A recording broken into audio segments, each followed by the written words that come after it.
All right, well, what we want to do today is to talk a bit about some work that we've been doing for a while on video modeling. Neil fortunately introduced us, or this work quite well, insofar as on his list of established treatments, one of them, it came I think number 4 or 5 in that list, was modeling. Now we're talking in particular about video modeling. There's other kinds of modeling as well, but we're talking in particular about modeling, or video modeling. And we want to just have a look at the research and some of the issues to do with the use of video modeling. Could I ask those, for another show of hands, just briefly, how many people here have either know about video modeling or have used it? Cool, quite a few. Including, I see there is a presentation later on today on video modeling, comparing 2 different video modeling procedures, which I'm looking forward to. All right. I thought, further by way of introduction, I'd just say we come from Australia. There's a couple of basic facts here about the place. It's 21 million people. It's a pretty big country, and most of the people living in Australia live on the East Coast. This is a picture, a typical kind of day at work. This is the road I go down going to work every day, and and it displays that it's not a really wet country, at least, unlike some. It's down here on most maps, though us Antipodeans actually see the world rather differently to that. And we see that the world should actually be organized that way and should be represented that way. Those of you who've flown to Australia a few times will be aware of the fact that flying from Australia to Europe is quicker than flying from Europe to Australia. And there's explanations for that in terms of wind direction and things like that, which are all nonsense. Because the actual reason is that the world is organized that way, and when you're coming from Australia to Europe, you're going downhill. And so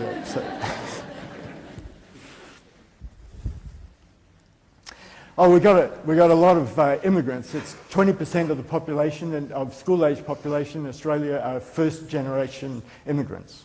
And most of those people are now coming from Asia, although we have a long tradition of importing people from Europe, including Ireland, and probably the best-known Australian contribution to, at least Irish contribution to Australia, is Ned Kelly, who was one of the bushrangers who was operating there for a while.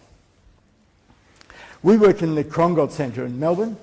I'm the director of the Krongold Centre, which is a centre which is involved in the training of psychologists, counselling psychologists, and educational psychologists, and also special educators. So we're involved in the professional training of those people. And in addition to that, we have a clinical service which we provide in this bricks and mortar unit that we have, where we're primarily providing support for children with special needs and their parents. I've forgotten what the next slide is. Oh, pretty picture. And the Owen Maury Centre. The Owen Maury Centre is also a part of the Krongold, and it's an early intervention centre where we have about 100 children. We don't deliver intensive therapy in this centre. In fact, kids typically come for half a day or maybe 2 half days a week, and when they come with their parents. So the psychologists, speech therapists, OTs and so on working with us are spending time working with the parents. It's that kind of parent-focused kind of intervention program that we have. Angelika, you've said nothing yet. Are you okay with us so far? Good. Here's some other facts about Australia, in particular Victoria. The special education system in Victoria is based around a notion that there's 7 disability categories, one of which is autism. And ASD the special ed in Victoria supports about 3% of the school-age population. There's some numbers there, and also we have differential funding levels, which are much like you will have here, I'm sure. One of the interesting things, these data are slightly dated now, for which I apologize, but this shows the increase in the number of children diagnosed and in the system with ASD in Victoria across the years from 2000 to 2007. I think it's a 656% growth from memory, also because I'm reading it there. In the number of people with this diagnosis. During the same time, the other 6 categories flatlined, so there's no changes in there. And so this is a pretty interesting phenomenon. I need to say at this point that I'm not actually a specialist in autism. My background is that all my life, I've been working in schools in educational psychology. I have had intense interest in applied behavior analysis and have been working mostly in schools in the development of instructional strategies in support of children with autism, but also other children with special needs, and doing a lot of single subject intervention kind of research. When we moved to Australia, it coincided with this growth in the number of children with autism, or identified as that, and there's several new federal government initiatives which have meant that there is now a capacity to provide some services at the early intervention level for children with autism. And we've been utilizing this resource in the Krongold Centre, which is how we come to be able to do some of the work that we do.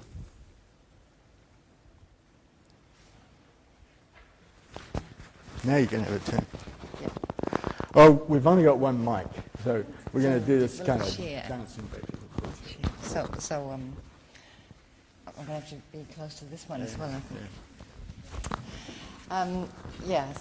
So I get to start on the real thing of this presentation. Hello, everybody. Nice. So it's a privilege to be here and talk to you all. So as Dennis said right at the beginning, our presentation is actually mainly about video modeling, about some of our work in that area, but also a little bit of a review. And I mean, why is it interesting to talk about video modeling? As people concerned with improving services for children with autism, we're always on the lookout for innovations, for new things, for better ways of providing effective intervention and treatment, and that's mainly why we are interested. And we have a research program where we trial a lot of novel interventions, and video modeling is one of them. Now here's a quote from Temple Grandin, who argues and you probably all know Temple Grandin is an adult with autism spectrum disorder who's a very successful academic, and she describes herself as a person who thinks in pictures and for whom her visual memory is very important. Which may be one reason why video modeling may be a particular promising approach for children with autism.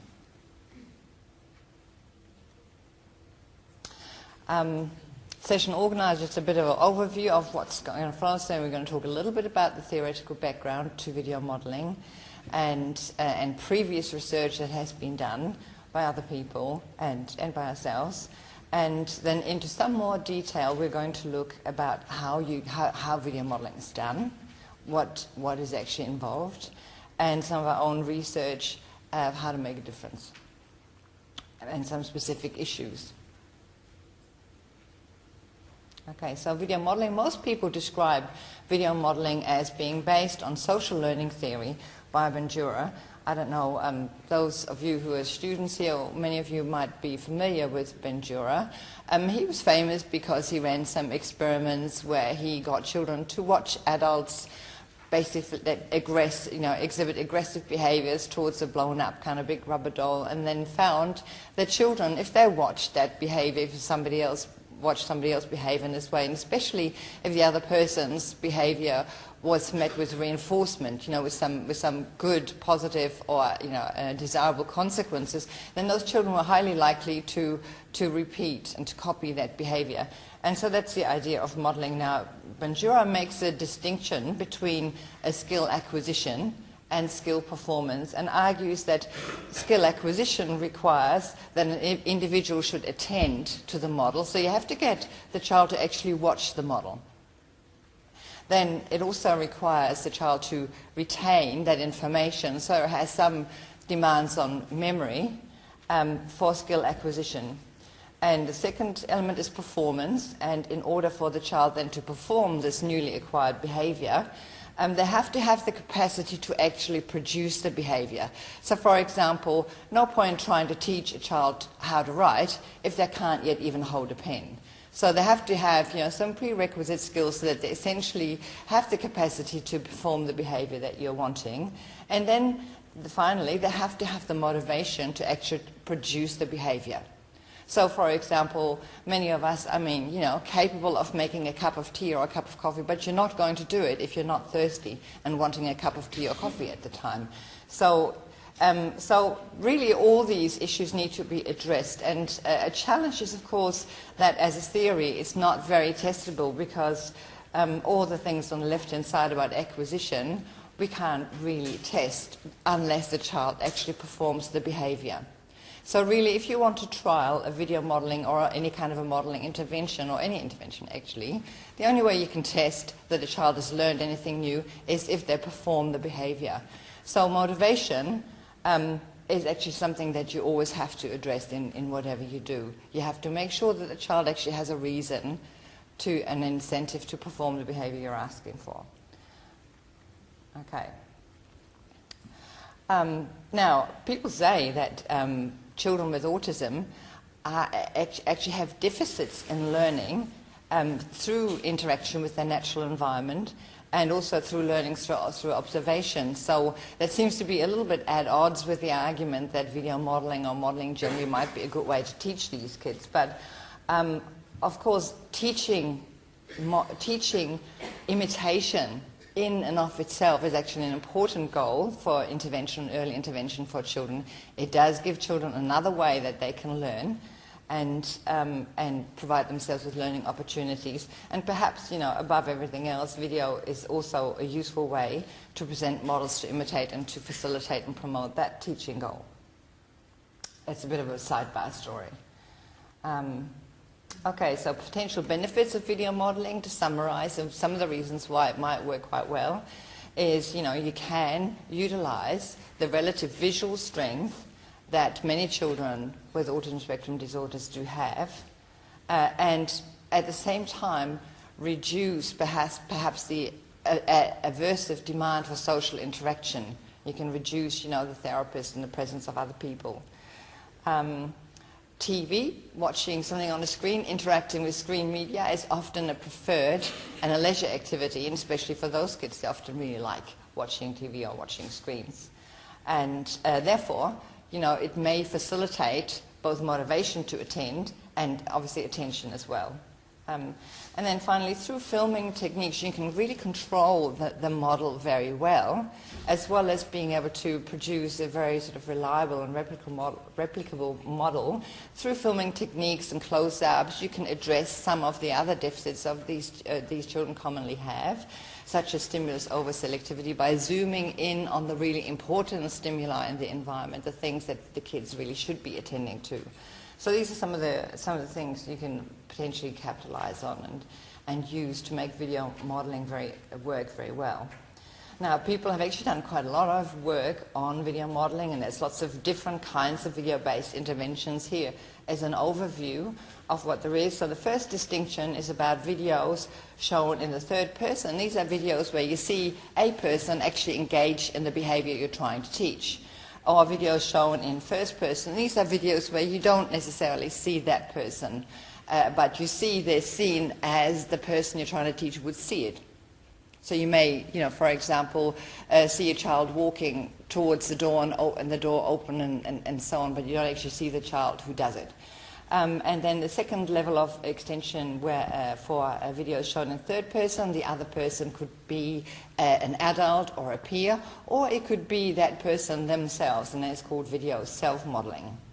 And for the first person perspective, you have those video modeling videos, where you see maybe a person's hands performing an activity, you know, really useful for maybe teaching skills that require attention to fine motor activities like tying shoelaces, or, as we're going to show later, writing. And this is called point of view video modeling. But you also have those where you don't see any kind of a body part of a model at all, and then that's often called video priming. And so I won't go any further about that. So past research on video modeling has demonstrated its usefulness sort of in addressing a big variety of skills, including independent living skills, play skills, perspective taking, conversational skills, social initiations, and classroom skills, and some academic skills, which I'll hand back to Dennis. Cool. So just to highlight a few of these studies a little further, Charlotte Christie in 2000 did a study with some colleagues in which they were comparing video modeling with in vivo modeling, in vivo here just being live modeling. And what they clearly demonstrated was that the video modeling procedure was faster in terms of the acquisition of the skill, that results generalized better, and that it was cheaper than what's in vivo modeling, which is pretty cool. More recently, there's been several meta-analyses. I've just got one reference here, the Bellini and Akulian reference, 2007, in which they did a meta-analysis of 23 studies of video modeling. And they concluded that video modeling meets the criteria for evidence-based practice as set by the Quality Indicator Task Force of the Council for Exceptional Children. As I said earlier, Neil also has in his list of recognized procedures by a different organization, they've come to the same conclusion. What we want to do now is just show you some of our own work, which has in which we've been using video modeling to teach two academic skills. So I'm going to talk briefly about a study. Oh no, I'm not. This is not that. This is a social stories project that we published last year, in which we were using video, and I want to use this to illustrate a particular research design. Can I just have a show of hands of people who are accustomed to looking at these graphs? All right, so there's a few of you who are not. Neil mentioned earlier that the gold standard in research purposes is often considered to be the randomized controlled trial.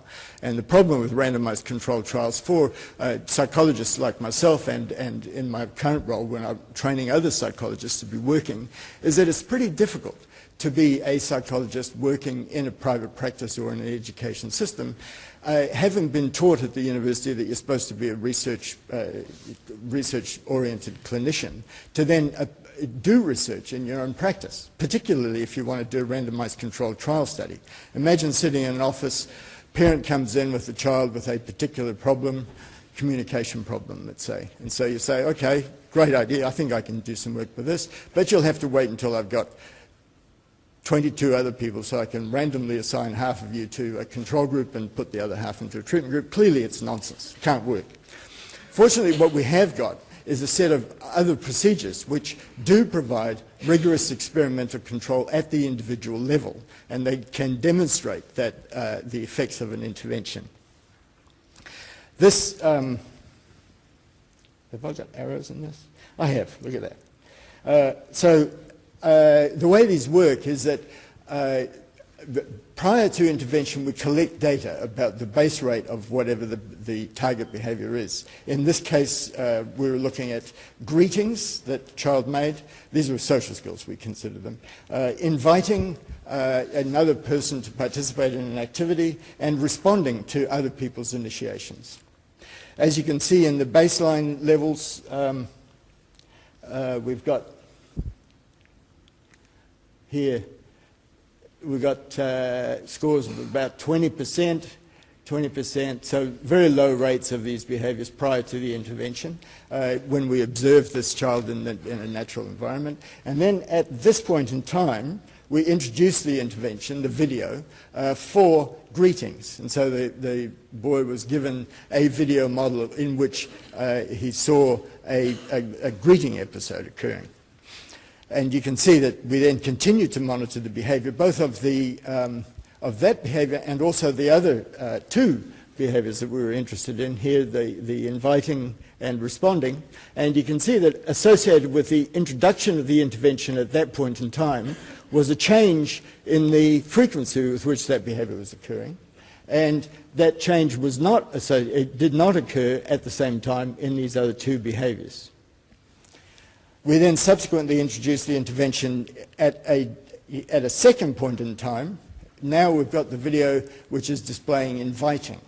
And as you can see, associated with the video displaying inviting, we've got a clear increase in the rate at which that behavior is occurring in a natural environment. And similarly, when we did this with the third behavior we're interested in, we got the same kind of pattern. Another thing I want to highlight with this data, just for you to think about, are these black dots.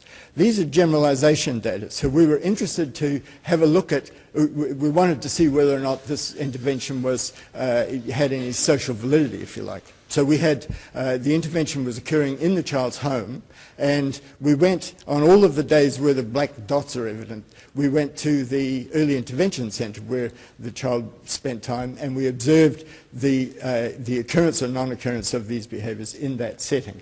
As you can see, they're very pleasing results insofar as we've got 0 rates in the generalization setting of inviting until the intervention was introduced, and then it increases. And the same pattern is evident with the other 2 behaviours as well.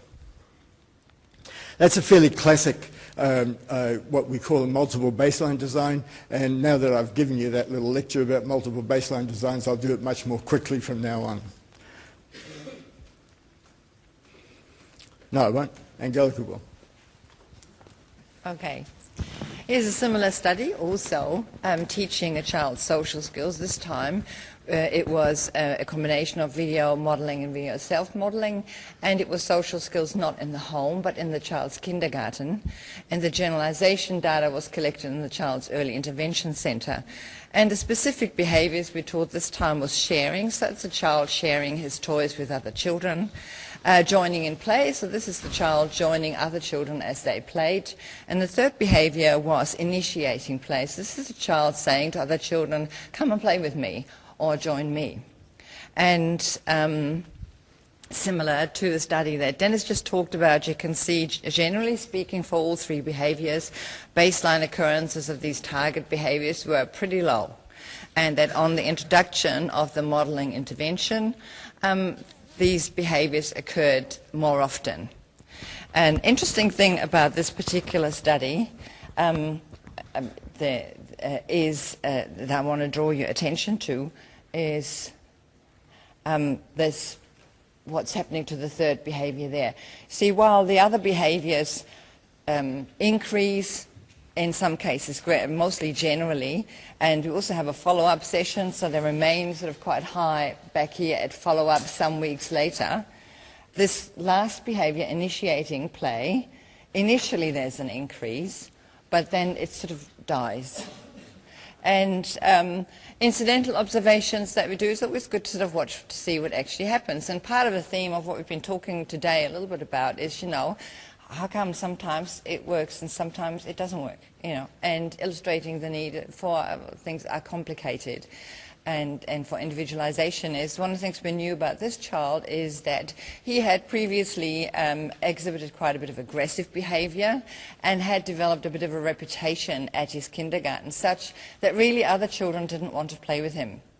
So what was happening here was that even though he initially exhibited the behavior, see, social skills are kind of like really cool to teach because if you do it right, then they quite soon meet natural communities of reinforcement. That is, as the child starts saying hello when people enter the house or share their toys, other kids, other people might smile at them or be nice to them or say something that's interesting or, provide a natural consequence that will then maintain that behavior, that will make sure that this child will keep on behaving in this way.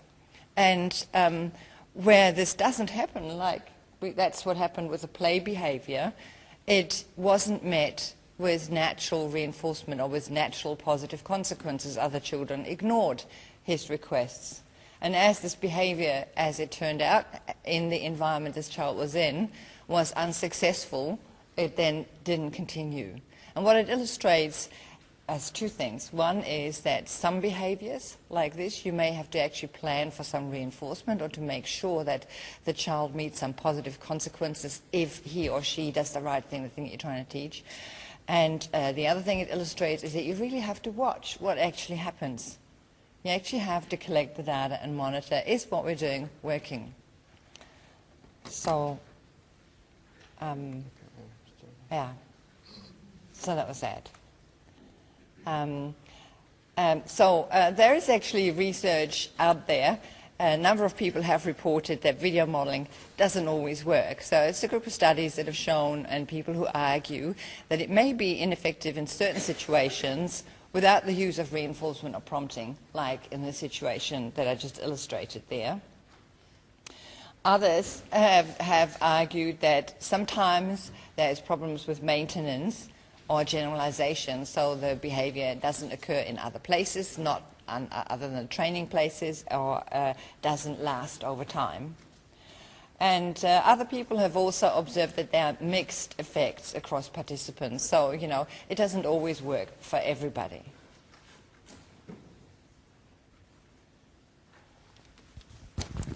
So we've been thinking about that quite a bit, trying to work out what it is about video modeling, what the critical elements are. And I think as an intervention tool, the most important thing to remember is that you need to individualize and you need to monitor the data, as Angelika was just saying. But in addition to that, the literature is quite extensive now on video modeling. We do know a number of factors, both within the video itself and external to the video, which clearly do have an impact on the effectiveness of the video modeling as an intervention procedure. There's a bunch of things here, multiple exemplars, having multiple exemplars in the video that you're showing. So instead of just having a single instance where the child says hi, you might have an example where the model says hi and another example where the child says hello in the same class of behaviors. The question of whether or not you speak over, have a talk over, or explicit social rules built into the video. There's some good evidence that that's a useful thing to be doing. But then external to the video, there are a number of other factors which we know have an effect on the program itself and how well it works. We're going to highlight one of these, reinforcement, in the following slides. This is a study that we did. I'm going to talk now about a study using point of view modeling to teach a girl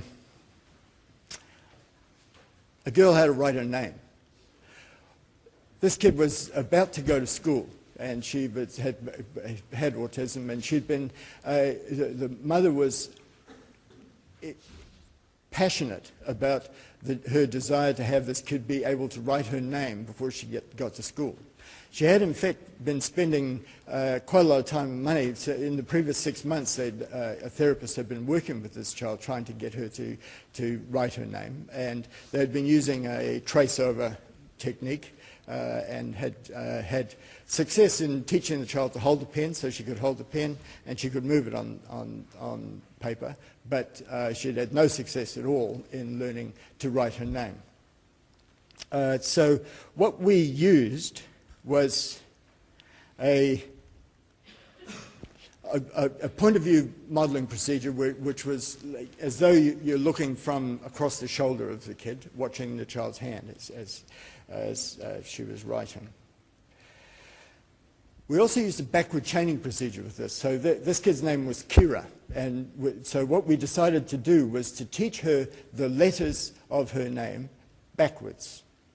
And so we started by teaching the last letter first, A, and then worked backwards towards K. Hands up if you know why I might have done that. All right, I have a little shot at explaining why this might be. If you teach a kid to write K, so what? However, if you provide the child with a sheet of paper that's got K-E-I-R on it and teach her to write A, what you then have is her complete name. And so by writing the A, she has completed the chain of behaviors, if you like. And the fact that she's completed that chain of behaviors, people argue, may in itself be reinforcing for the kid. It also means that once you've taught the letter A, if you move backwards and teach the next letter up, which must be I, once you've completed I, you have in front of you a job which you know how to do, A. You've just learned that, so you can do that easily. Whereas if you teach the letter K first, then at the end of teaching K, all you've got is 3 marks on a piece of paper, and the job of learning how to teach, or how to learn, what comes after K? K, E, K, I. Oh, I got that wrong way. All right, so backward chaining makes a lot of sense for teaching a skill like this, or shoelace tying. So there's a bunch of things that it can be useful for. Anyway, these are data which are showing the results of the video modeling. So we started by teaching the last letter first, A, and as you can see, associated with the introduction of the video here was an increase in the correct production of the letter A, reasonably quickly, but then it was also associated with a marked decrease. So the behavior dropped off. This worried us, naturally enough. And so what we did at that point in time was to introduce a reinforcer, because what we realized was that there weren't sufficient reinforcers to maintain that behavior. And so what we put in place was a token economy at that point in time. The token economy, you can see the effect of the combination of the video plus the token economy. We then get a rapid increase in the accuracy of that letter. And then subsequently, of course, we then introduced the intervention for the next letter, R, etc. A couple of things, another thing I want to highlight was what happened here. This was the letter E. And E, we were struggling a bit with. As you can see, the intervention, we were continuing to monitor through the baseline, and then the intervention, we weren't getting much of an effect. And let me show you, I'll jump ahead here. The reason was I haven't got a whiteboard, otherwise I'd write this. Can you see that? Can you see that? You probably can't.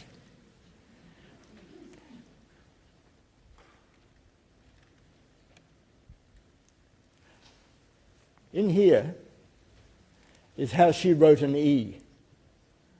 And much and all as we were teaching the correct letter formation for the E, she continued to write like that. And so what we did at this point in time was to actually, outside of the video process, show her, this is the way you're doing it, this is the way you're supposed to do it, this is what gets a reinforcer, this doesn't. Can I just jump in for a second? Can I stop you? The bit of information that's probably missing is that the way we scored the effectiveness of the intervention, the way we scored the behavior, was a point system. So for each letter, Kira could get a maximum of 25 points, depending on whether there were elements of the letters that were recognizable, whether the letter was recognizable as a letter, whether it was about the right size, and whether she executed it correctly. So even the way she executed, she could get points for. So 25 points meant she did absolutely everything right. So that's how she was able to get things half right. You know, so something might be recognizable, but she might have, for example, initially the letter I, she didn't do like this, she did it like that, and so on. And so the letter E she managed to get some points for, but she just never got it quite right. So. Right, thanks.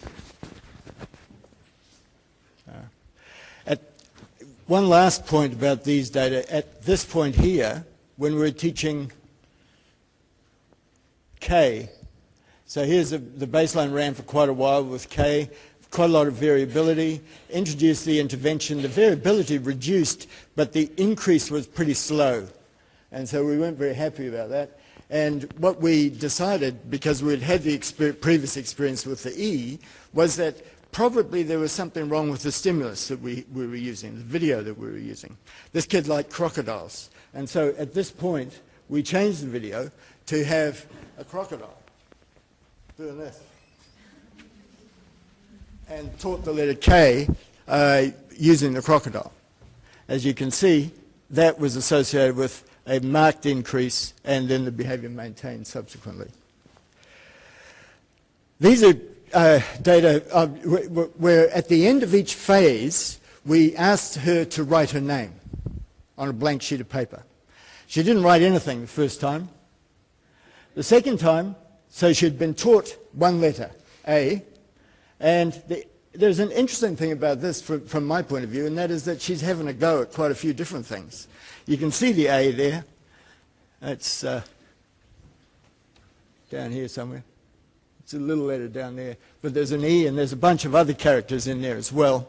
And gradually, as the program's progressing, you can see an improvement in the production of the complete word Kira. There's a really nice little anecdote at the end of this project where she was waiting and Mother was talking with the person who was working with her, and she was waiting and she drew a picture, Kira did, and then she signed the picture and brought the signed paper in to the therapist at the end of that session, which I thought was rather touching. So that's her attempt at writing her name early on, and that's at the end. She then went on to school, and she was the only kid in her class who could write her name, which is kind of cool. And her mother reports that she rapidly continued to accelerate in learning the other letters of the alphabet as well, which was kind of fun.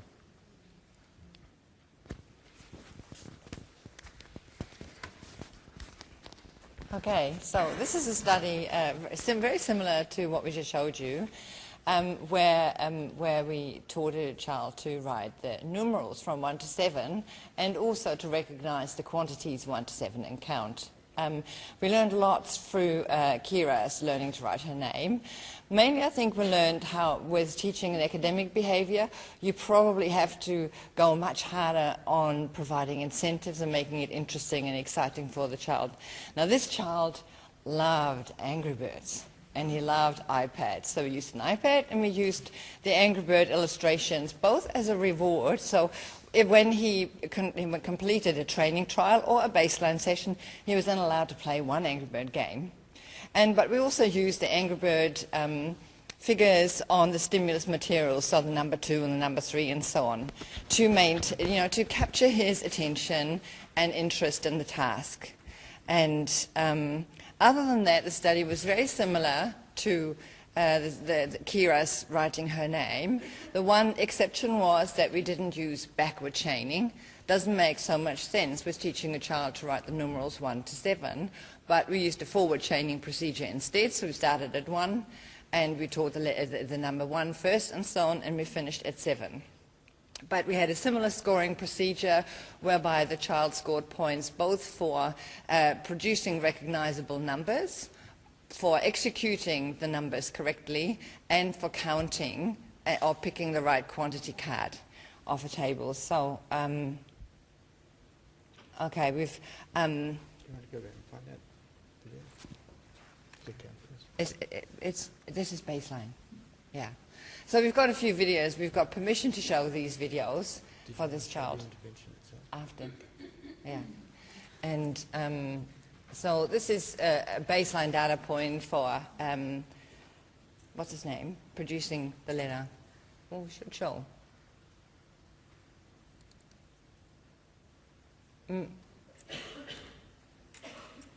Sorry. Don't you love this? Try again. Not happening.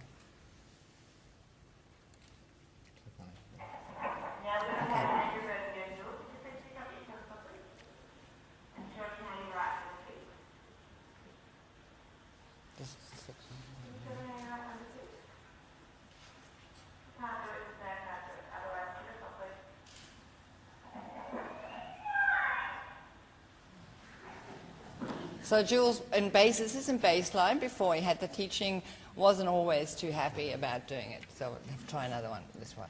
Okay, Angry Bird. So can you please write number 4? Now Jules could hold a pen and he could write something. Show me 4 Angry Birds and count them. Where is 4 Angry Birds and count them?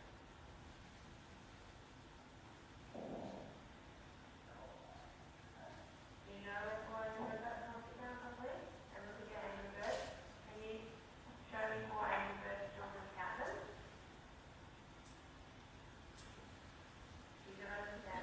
struggling with the task?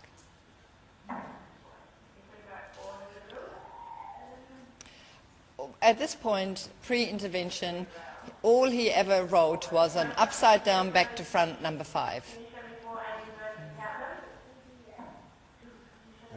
Okay.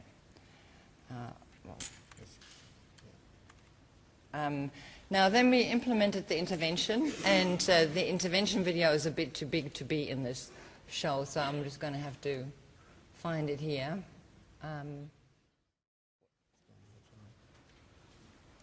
There we go. All right. So these are the data. Similar sort of a graph to what you saw for Kira. Multiple baseline design. We treated each number as a behavior in and of itself,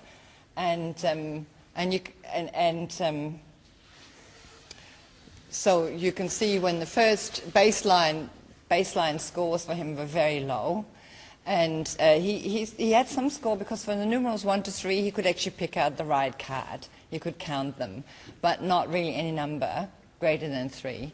But on the introduction of the video for each of the numbers, there was pretty much an immediate and rapid change in the rate of behavior, and he particularly loved writing the number 3. It was his favorite number, and he struggled a little bit with number 7. Number 7 never really quite like. Follow-up, we also took follow-up data, so we followed some weeks later after we finished showing these modeling videos, and he was still able to write the numbers 1 to 7. Just before we get off, can I just interrupt just to highlight an interesting point about what information you can get from a graph in looking at it.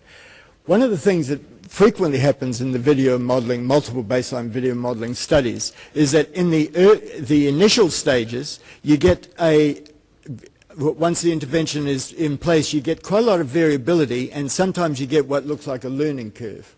And then in the phases that follow, you get this almost step-like increase.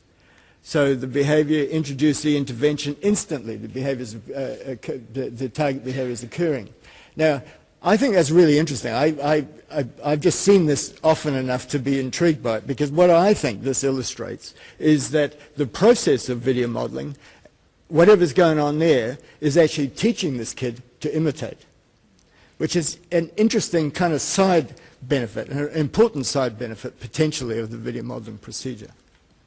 Thank you very much. So the intervention appears to have been highly effective. Now for him also, incorporating his very strong interest was fabulously, we didn't have to implement a token economy or anything else. He maintained interest for the intervention and for producing the numbers throughout. And this is video after in generalization, where Witt is in his classroom at kindergarten, and he's no longer doing Angry Birds. He's got spades here, so we're collecting generalization data.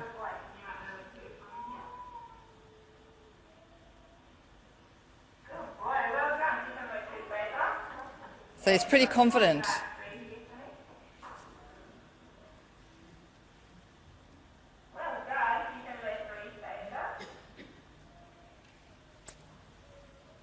And so on. So we'll skip that. So similarly, we collected probes of Jules writing the numerals 1 to 7, and the top panel is Jules having a go at numerals 1 to 7 in baseline. Like I said, all he ever did was to do sort of upside down, back to front 5s. And the second panel B is halfway through the intervention. So he's learned the numerals 1 to 3 and 4, but none of the others yet. And then finally, at the end of intervention, you can see that he's struggled with 7s. He likes curves rather than straight lines. So yeah. Okay. We're running out of time, so I'll do this quickly. One of the things that is available now is commercially produced videos. And so we're interested in the question of whether or not these things work. And to my knowledge, there hasn't been any, well, there's been 2 studies looking at commercial produced videos. Both are on toilet training, interestingly. and there hasn't been any that I'm aware of in the reported literature on the commercially available videotapes. So a student of ours did her master's thesis last year in which she took a commercially available program. It's from the Watch Me Learn program. That's the website there. This is a program developed by, endorsed by James Partington of Abel's fame, developed by board-certified behavior analysts, and it's accessible relatively cheaply. And basically the program consists of a discrete trial training kind of procedure with a video model embedded in front of it. And so what we were interested in was to see what the differential effect of having the video was. And so we had two participants who, and in each of these sets we're teaching two different sets of two different behaviors. So here we're teaching a behavior, I can't read them from here, I'm sorry, but I'll call them behaviors 1 and 2. And one of those behaviors is being taught using the discrete trial training element of the program without the video before it. And then the other, we had the video in front of it. Now, we did that at 3 different points in time, and with this kid, as you can see, each time the, hold on, I've got an arrow on this. Each time the Video Plus program resulted in a more rapid acquisition than did the intervention without the video. And if you just track through, you can see that that's true in each of the phases with this child. In the second child in this study, the same pattern is true, but it's not as evident. And there is one case here, it's the first behavior, I think, where, yeah, this one here, where there's this rapid increase in that target behavior, and that was without a videotape. And so that was just something that this kid acquired really fast. But other than that, we have the same pattern here. So this is the last study. This is a failed study, which is kind of interesting. I think it's instructive for us in that what we were trying to do in this study was to teach compliance and imitation. And we used a video modeling procedure, and Matthew developed some really nice videos. And what we found in baseline was that the kid freaked, ran away, wouldn't look at the video. Would look at the video, the introductory stuff, because we had sharks. He was interested in sharks, so we had sharks swimming around. He'd watch that. As soon as the instructional part came in, he would run away and hide behind a desk and so on. And so we thought, well, maybe it's some aspect of the video. And so we then set up a procedure whereby we compared a whole lot of different, would produce a whole lot of different types of video. So we had a peer modeled video, a puppet doing the video. We thought maybe having a person in there was a problem, so we had a puppet doing the act.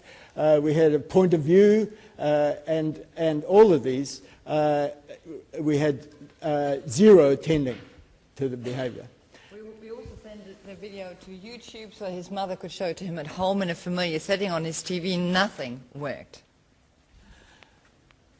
These data points here were instances where Matthew and the mother did some in vivo modeling of the target behavior. And the first one was actually by accident. They were fooling around on the whiteboard. And what they noticed was that the kids started attending. And so we thought that was, we then did a systematic trial of that. And what that showed was that with this child, the in vivo model worked more effectively than the video. Now, I have no idea why. Here's another set, turn taking. And so what we had was all of these are video models, no instances of turn taking. Oh no, that's baseline. In here, with the video models, no instances of turn taking. The in vivo modeling resulted in the occurrence of modeling. Time.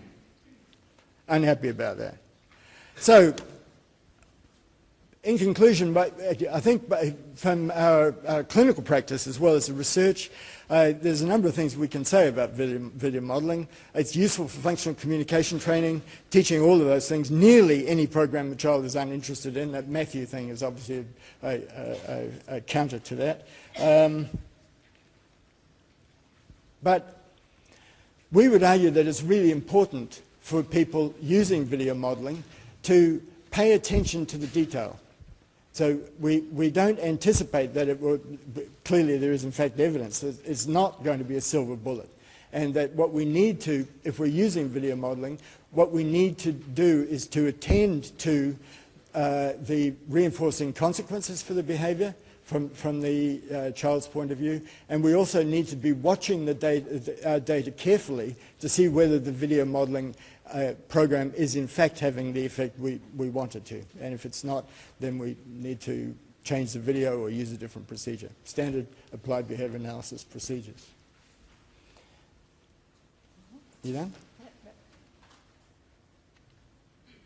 These are a bunch of people we work with. Just want to acknowledge them. They all work with us in this project. That's the website for the Watch Me Learn thing, if you're interested in following that up. There's also an interesting application that has been developed in Australia. You can get on that website, which is an app for producing video models. And so if you want to do one of these yourself as a parent or as a teacher or a clinician working with these kids, this is a really useful tool for the production of video models, potentially. I actually haven't used it yet. None of our students have. This is just new, but I think it looks pretty interesting. We are going to trial it next year. Yeah. Thank you very much.